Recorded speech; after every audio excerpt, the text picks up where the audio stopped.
You ask Tiger to solve. This deals with linear equations with one unknown. The final result is r equals 96.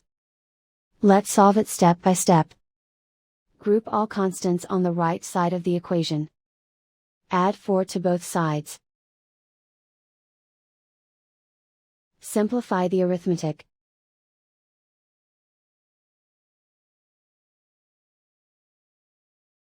Isolate the r. Multiply both sides by inverse fraction 4/1.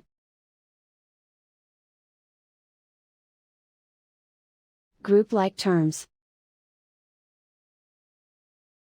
Multiply the coefficients. Simplify the fraction. Simplify the arithmetic. And so the final result is r equals 96.